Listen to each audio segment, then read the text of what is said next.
పాకిస్తాన్ జైల్లో రిమాండ్ ఖైదీగా ఉన్న మాజీ ప్రధాని ఇమ్రాన్ ఖాన్ హత్యకు గురయ్యారంటూ సోషల్ మీడియాలో వైరల్ గా మారింది. దీంతో రావల్పిండిలోని అదియాల జైలు ఎదుట పీటీఐ కార్యకర్తలు ఆందోళనకు దిగారు. ఇమ్రాన్ ఖాన్ ను వెంటనే చూపించాలంటూ నిరసన తెలిపారు. ప్రభుత్వం వెంటనే ఇమ్రాన్ ఖాన్ ఆరోగ్యంపై హెల్త్ బులెటిన్ విడుదల చేయాలంటూ ఆయన సోదరి నూరీ ఖాన్ డిమాండ్ చేశారు. గత కొన్ని రోజులుగా ఇమ్రాన్ ను కలిసేందుకు జైల్లో అవకాశం ఇవ్వడం లేదని, కనీసం ఆరోగ్య స్థితి గురించి చెప్పమంటే సమాధానం చెప్పడం లేదని వాపోయారు. ఇమ్రాన్ గురించి చెప్పకపోతే పీటీఐ కార్యకర్తలు ఆందోళనలు మరింత ఉధృతం చేస్తామని హెచ్చరించారు.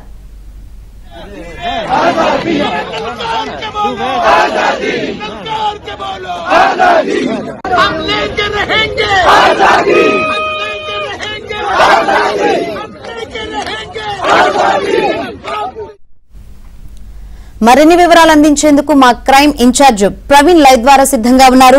ప్రవీణ్, ఇటీవల కాలంలోనే నేను జైల్లో హత్యకు గురవుతుండొచ్చని ఆయన భయాన్ని వ్యక్తం చేశారు. ఒకవేళ నేను గనక హత్యకు గురైతే అది బాధ్యత ఆర్మీ చీఫ్ మునీర్ బాధ్యత వహించాలని కూడా పేర్కొన్నారు. సో ఇప్పుడు అత్యవసర భేటీ అవన్నీ చూస్తే బలం చేకూరుతుంది అనుకోవాలా ఈ వార్తలకి? ఎగ్జాక్ట్ గా అడియాల జైల్లో 2023 నుండి అతను రిమాండ్ ఖైదీగా ఉన్నాడు. అయితే గతంలో వాళ్ళ కుటుంబ సభ్యులు ఇమ్రాన్ ఖాన్ కలిసినటువంటి సమయంలో కూడా అనేక అనుమానాలు అతను వ్యక్తం చేసినటువంటి కూడా పరిస్థితి ఉంది. ఎందుకంటే తనను జైల్లో చంపే కుట్ర జరుగుతుందనేటువంటి అంశాన్ని గతంలో కుటుంబ సభ్యులకు చెప్పినట్లు నిన్న జరిగినటువంటి ఆందోళనలో కావచ్చు, అక్కడ జరిగినటువంటి నిరసనలో వారి కుటుంబ సభ్యులే ఈ అంశాన్ని ప్రకటించినటువంటి పరిస్థితి కనపడుతుంది. తనను జైల్లోనే హతమార్చేటువంటి అవకాశం ఉంటుంది. ఇదంతా కూడా ఐఎస్ఐతో పాటు అక్కడ ఆర్మీ చీఫ్ గా ఉన్నటువంటి మునీర్ కలిసి తనను హతమార్చేటువంటి ప్రయత్నం చేస్తున్నారంటూ కూడా గతంలోనే అనేక అనుమానాలు కూడా అతను వ్యక్తం చేసినటువంటి పరిస్థితి ఉంది. ఇప్పుడు అంటే రాత్రి నుండి ఇప్పటి వరకు మనం చూసినట్లయితే అక్కడ కొంత ఉద్రిక్త పరిస్థితులు అయితే మాత్రం కనిపిస్తూ ఉన్నాయి. ఇప్పటికే జైలంతా కూడా ఇప్పటికే పాక్ ఆర్మీ తమ ఆధీనంలోకి తీసుకోవడం జరిగింది. రాజకీయ నేతలు కావచ్చు ఎవరు కూడా జైలు వైపు రావద్దంటూ కూడా ఆంక్షలు విధించింది. మరోవైపు అక్కడ రాజకీయ నేతలు వచ్చి నిరసన చెప్పినా లేదా ఆ పార్టీకి సంబంధించినటువంటి కానీ లేకుంటే ఆయనకు మద్దతుదారులు ఎవరైతే ఉన్నారో వాళ్ళు అక్కడ నిరసన తెలియజేస్తే లాఠీ చార్జ్ కూడా చేస్తున్నటువంటి పరిస్థితి నిన్న రాత్రి మనం చూసాం. వారి కుటుంబ సభ్యులు స్వయంగా నిరసన తెలియజేసినటువంటి సమయంలో అక్కడ ఉన్నటువంటి భద్రతా బలగాలు కావచ్చు, అక్కడ లోకల్ పోలీసులు అయితే మాత్రం వారిని విచక్షణారహితంగా కొట్టినటువంటి పరిస్థితి ఉంది. లాఠీ చార్జ్ చేసినటువంటి సందర్భం కనపడుతుంది. మనకి ఇప్పుడే అప్డేట్ వస్తుంది. అయితే అక్కడ ఎక్కడైతే జైల్లో ఉంటున్నాడో అదే జైల్లోనే అతన్ని హతమార్చారనేటువంటి అంశానికి సంబంధించి అయితే మాత్రం ఒక 2-3 మీడియా సంస్థలు అంటే బలూచిస్తాన్ కావచ్చు మరికొన్ని మీడియా సంస్థలు అయితే మాత్రం ఇప్పటికే ధృవీకరించినటువంటి సందర్భం కూడా కనపడుతుంది.